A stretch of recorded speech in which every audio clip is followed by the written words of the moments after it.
उसका मरण भी होता है। तो फिर भला कृष्ण भगवान कैसे हो सकते हैं जी? उनका तो जन्म भी हुआ है। तो आज हम उनके जन्म के बारे में थोड़ी चर्चा करें कि भगवान श्री कृष्ण का जन्म है तो उनके जन्म में भला क्या खास बात है।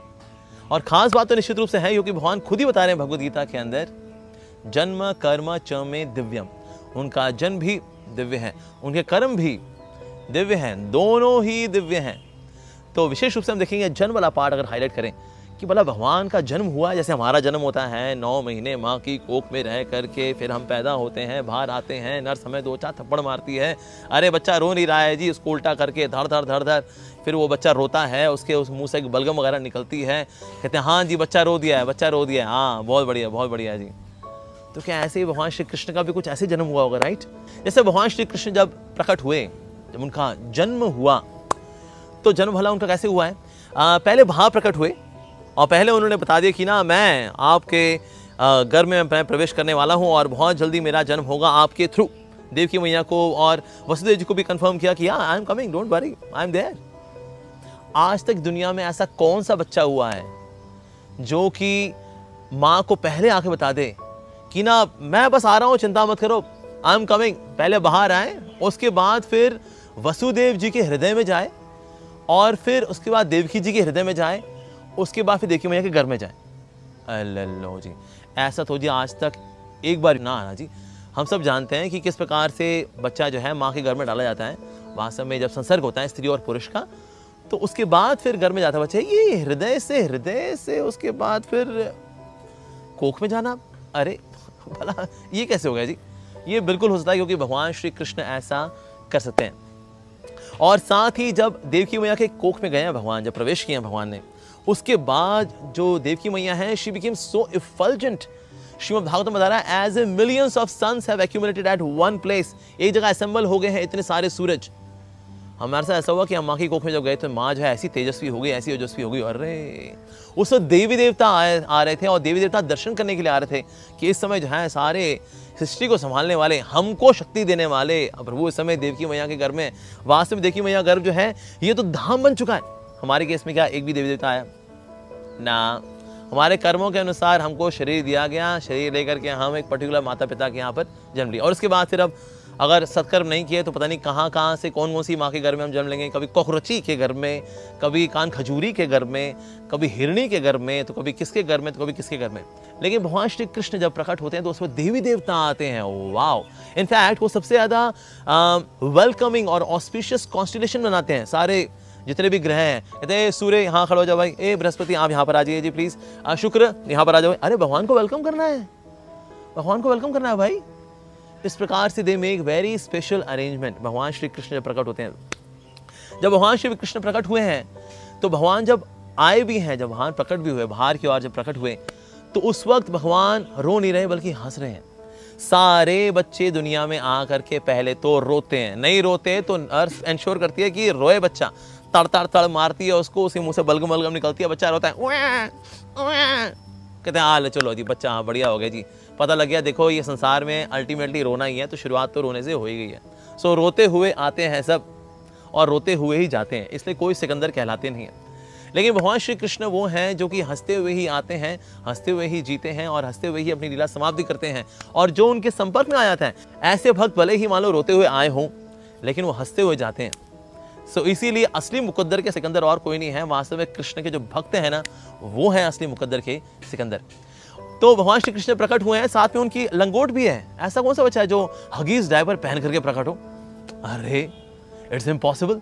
साथ ही भगवान जब प्रकट हुए हैं तो भगवान के ना कर्ली हेयर भी हैं। बच्चे तो गंजे पैदा होते हैं जी, 2-4 लीरें यहाँ वहाँ बहरी होती हैं, बस दैट्स इट।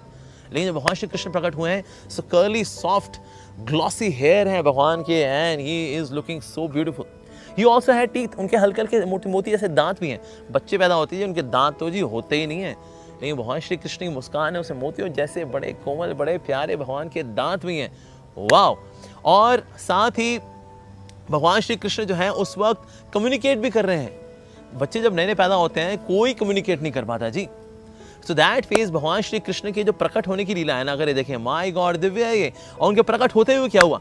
वसुदेव जी के जो हाथों में हथकड़ियां थी खुल गई। अच्छा और क्या हुआ जी? जो 16 दरवाजे थे जेल के वो खुल गए। अरे वाह जी वाह। जितने भी गार्ड थे और बाहर शेर भी रखे थे कि अगर ये भागने की कोशिश करे तो शेर खा ले उनको, यहाँ गार्ड रोक ले उनको, ये भी सो गए। वाह। सो दैट फेस, ऐसा किसी बच्चे के साथ हुआ हो कि जब कोई बच्चा प्रकट हुआ हो तो ये सब हुआ हो कि भाई अगर कोई कैद में हो तो उसकी हथकड़ियाँ खुल जाएं। वास्तव में भगवान श्री कृष्ण का जो प्रकट होना है, हथकड़ियाँ खुलने का मतलब है कि जो हमारी जो आसक्तियाँ हैं, जो भगवान श्री कृष्ण जब हमारे जीवन में आते हैं, जब उनका प्राकट्य होता है तो ऐसे में हमारी भी हथकड़ियाँ खुल जाती हैं बुरी आदतों की, बुरे संस्कारों की। जन्म मृत्यु के चक्र जो कि रिप्रेजेंट करता है इन सारे गेट कीपर्स को, शेरों को इत्यादि को, ये सो जाते हैं ये। ओह, और 16 जो दरवाजे हैं वो खुल जाते हैं। ये 16 दरवाजे हैं क्या?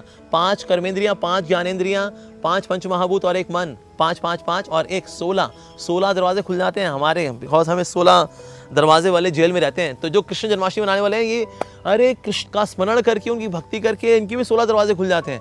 अरे बाबा रे बाबा। और साथ ही काम, क्रोध, लोभ, मोह, मद मत्सर्य, ये वाले जो शेर हैं ये भी सो जाते हैं। वाओ।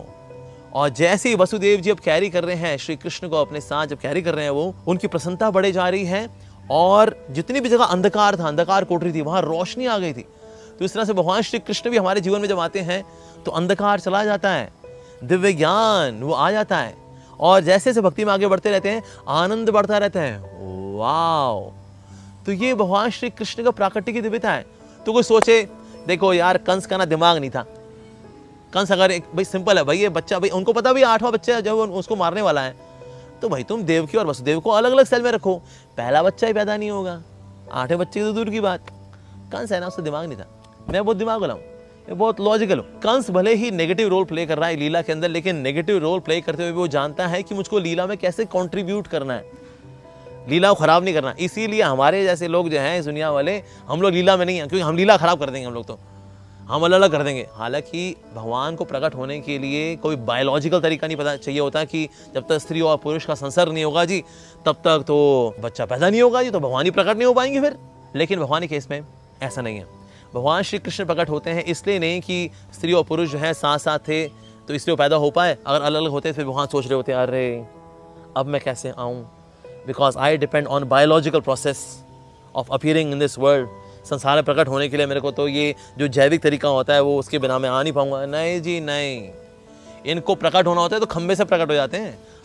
नरसिंह भगवान कहाँ से प्रकट हुए? खंबे से। अगर कोई पूछे नरसिंह भगवान से या फादर से, वो क्या बताएंगे? वो माय फादर्स नेम इज खंबा। Is it like that? नहीं। तो वास्तव में इसलिए जितने भी भगवान के अवतार हैं वो कभी भी कैसे प्रकट हो सकते हैं। जैसे कि वराह अवतार प्रकट हुए तो ब्रह्मा जी की नासिका से हुए, लो जी। So that is Lord can appear from any place. Ram ji खीर खा के भला कौन सा व्यक्ति आज तक पैदा हुआ है? लेकिन जो दशरथ महाराज की तीनों वाइफ थी, सुमित्रा, कैकेयी और कौशल्या, क्योंकि उन्होंने खीर खाई, which was given from यज्ञ पुरुष, पुत्र कामेष्टि यज्ञ के बाद, खीर खा के कौन पैदा होता है जी? ये कौन सा तरीका है? सो भगवान जो है कैसे भी प्रकट हो सकते हैं। भगवान किसी बायोलॉजिकल प्रोसेस के ऊपर निर्भर नहीं करते जी। और जब भगवान श्री कृष्ण कैरी भी कर रहे हैं, जब वसुदेव जी, एट दैट टाइम जो बादल हैं वो सोच रहे हैं, बादल ये सोच रहे हैं कि भगवान ने देखो हमारा कॉम्प्लेक्शन लिया, इसलिए हमारा तो जी वंश का वाह वाह हो गई। तो इसीलिए खुशी में जो है वो आंसू बहा रहे हैं और अपने अश्रुओं से अभिषेक कर रहे हैं और सोच रहे हैं कि ना भगवान गीता में आगे जाके बताएंगे, पत्रम पुष्पम फलम तोयम, पत्र पुष्प और फल और जल ये हम अर्पित कर सकते हैं जल को। तो आओ ना जल अर्पित करते हैं ना फिर।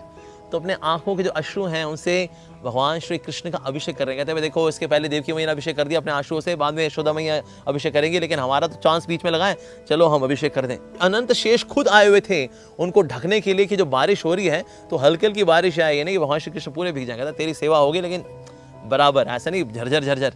सो अनंत शेष जो है पीछे पीछे चल रहे हैं। यमुना माई जो है उन्हें रास्ता दे दिया और इतनी ऊंची जा करके बस पाँव छू करके भगवान श्री कृष्ण के आगे बढ़ गई और उनको रास्ता दे दिया। And then Vasudev ji in this way he crossed Yamuna as well. ऐसा भला कौन से बच्चे के साथ हुआ है जी? तो इस दुनिया के लोग अगर कोई ये मान के चले जी देखिए जन्म तो जी जिसका जन्म हुआ है उसको मरना ही है, अरे भगवान श्री कृष्ण का जन्म हुआ ही नहीं भाई, ये तो लीला है प्रभु की। ऐसा कौन प्रकट हुआ आज तक? No one can appear like this, जहाँ सारे देवी देवता उनका अभिषेक करने के लिए आते हैं, उनकी सेवा करने के लिए आते हैं, उनके दर्शन करने के लिए आते हैं। इवन शिव जी भी खुद कृष्ण का दर्शन करने के लिए आए थे। और अलख निरंजन, अलख निरंजन, अलख निरंजन मतलब जिसको कि भौतिक आंखों से नहीं देखा जा सकता, उनके दर्शन करने के लिए आए हैं। और श्री कृष्ण जो है रो रहे थे। यशोदा माई सोच रही आज मैंने तो इसको स्तनपान भी कराया, ये भला क्यों रो रहा है आज मेरा बच्चा। तो तभी जो है जब बाहर अलख निरंजन करते हुए शिव बाबा आए हुए थे, शिव जी आए हुए थे, तो गोपी ने कहा बाहर कोई बाबा जी आए हुए, चल उनसे आशीर्वाद दिला दे, क्या पता उससे शांत हो जाए। तो जब उनके दर्शन कराए जैसे, तो कृष्ण ने जो है अपने भक्त को देखा, शिव जी को देखा, शिव जी ने अपने इष्ट देव को देखा, कृष्ण को देखा, और तब जो है दोनों एक दूसरे को निहार रहे हैं।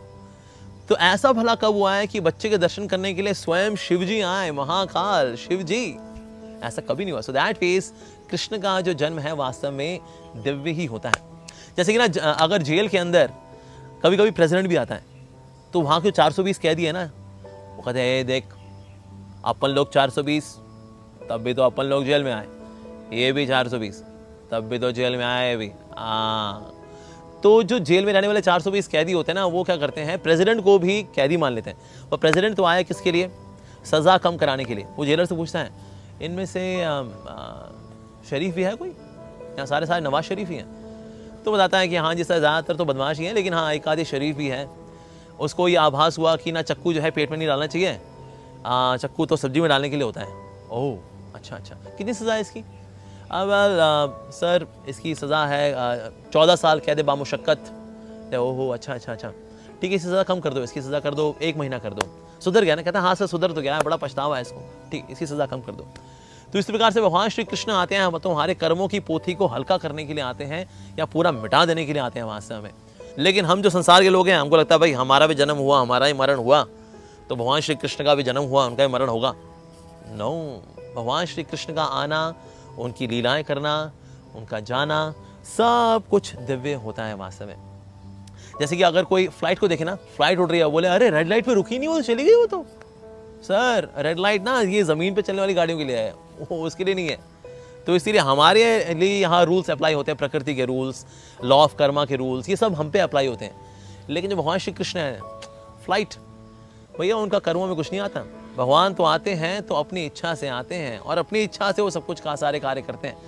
तो इसलिए भगवान श्री कृष्ण की ये जो जन्माष्टमी है, हमें ये समझना चाहिए भगवान आते हैं तो हमारे लिए आते हैं। जीवेर कारण्ये आशिया प्रपंचे लीला कोइले सुविस्तार। गोपीनाथ, हे गोपीनाथ, आप तो जीवेर कारण्ये, जीवों के उद्धार के लिए आप प्रकट होते हैं। तो इसलिए भगवान श्री कृष्ण का जो प्रकट होना है बहुत ही अधिक विशेष है। उससे पहले बलराम जी भी आए हैं। बलराम जी इसलिए आए ताकि देवकी मैया की जो कोख है उसको तैयार कर सकें, प्रभु आने वाले भाई, तैयारी की जाए। So that means he made the womb of mother Devaki very suitable for lord to appear, ताकि भगवान वहाँ प्रकट हो सके। सो इसलिए भगवान श्री कृष्ण का जो लीला करना है, ये जन्म की लीला है, ये दिव्य है और ये पूजनीय है। उद्धव जी भी बता रहे हैं, न माता न पिता तस्य न भार्या न सुतादया, यानी कि ना तो उनकी कोई माता है। भगवान श्री कृष्ण बारे में बता रहे हैं गोपियों को कि भगवान श्री कृष्ण की ना तो कोई माता है, ना वास्तव में उनके कोई पिता है, ना उनकी कोई भार्या है, ना उनके कोई सुता है। लेकिन फिर भी वास्तव में वो सभी को जानते हैं, सभी को जानने वाले हैं। और साथ ही न देहो जन्म एवच, और जिस तरह से हम लोग देह प्राप्त करके जन्म लेते हैं, इस प्रकार से उनका जन्म नहीं होता। तो इस प्रकार से हम देखते हैं कि उद्धव जी भी इस बात की पुष्टि कर रहे हैं श्रीमद् भागवतम के अंदर कि भगवान श्री कृष्ण जो है, ना उनकी ना माता है, ना पिता है, ना कोई उनका सगा संबंधी है, ना बायोलॉजिकली स्पीकिंग। लेकिन वैसे जो है भगवान श्री कृष्ण सभी के पिता हैं। हम बीज प्रताप पिता, भगवान श्री कृष्ण गीता में बता रहे हैं। और भगवान श्री कृष्ण गीता में ये भी कह रहे हैं कि जो मेरे जन्म को और मेरे कर्मों की दिव्यता को जानता है, ऐसा व्यक्ति जन्म मृत्यु के चक्र से निकल पाएगा और वापस भव सागर में नहीं आएगा। लेकिन जो मानता है नहीं, देखिए जो आंधा है सो जानदा भी है, लेकिन जो ऐसा लेके चलता है, ऐसा व्यक्ति जन्म मृत्यु के चक्कर से नहीं निकल सकता। चाहे वो कितनी तपस्या कर ले, कितना सुखा ले, कितने व्रत रख ले, कितनी परिक्रमाएं कर ले, कुछ कर ले जी, लेकिन उसको सफलता इसलिए नहीं मिलेगी बिकॉज वो भगवान श्री कृष्ण की दिव्यता को नहीं जानता। तो इसलिए कृष्ण जन्माष्टमी के दिन हमको प्रार्थना करनी चाहिए कि हे प्रभु, जिस प्रकार से आप देवकी मैया के यहाँ प्रकट हुए हैं और उनके जीवन को आपने धन्य बनाया है, यशोदा मैया के यहाँ पर आप प्रकट हुए हैं, आपने उनके जीवन को धन्य बनाया है। सो हे प्रभु, इस जन्माष्टमी में मेरे हृदय में प्रकट हो जाइए। हालांकि आप परमात्मा रूप में ऑलरेडी हैं यहाँ पर, लेकिन मैं चाहता हूँ कि ना आप स्वयं, परमात्मा तो आपका विस्तार है जैसे कि आप गीता के अंदर बता रहे हैं, तो प्रभु मैं चाहता हूँ आप स्वयं आ जाए मेरे हृदय के अंदर और वो श्री कृष्ण जन्माष्टमी मैं मना सकूं वास्तव में, और ये जीवन में आपको डेडिकेट कर सकूं, आपका नाम ले सकूं, आपकी कथाओं में रुचि दिखा सकूं, आपके बारे में पढ़ सकूं, आपके भक्तों की सेवा कर सकूं, आपकी सेवा कर सकूं। तो ऐसी प्रतिज्ञा लेते हुए, ऐसी प्रार्थना करते हुए हमको श्री कृष्ण जन्माष्टमी के इस विशेष उत्सव को वास्तव में हृदय से मनाना चाहिए। Janmashtami should not be just a gazetted holiday, तो छुट्टी है जी, छुट्टी है, छुट्टी है, तो क्या करेंगे, नेटफ्लिक्स पे कोई मूवी फालतू फालतू देखेंगे, या किसी अमेजॉन प्राइम वीडियोस पे कोई मूवी देख लेंगे, या फिर हम कुछ ना कुछ पबजी खेल लेंगे। जन्माष्टमी हो गई जी, अरे कृष्ण जन्माष्टमी का मतलब entire day should be meditation on lord Shri Krishna. So आइए मिलकर के इस जन्माष्टमी को विशेष बनाएं बाय चैंटिंग हरे कृष्णा कृष्ण कृष्ण हरे हरे, हरे राम राम राम हरे हरे। श्री कृष्ण जन्माष्टमी की हार्दिक शुभकामनाएं। श्री कृष्ण जन्माष्टमी महामहोत्सव की जय। श्रील प्रभुपाद की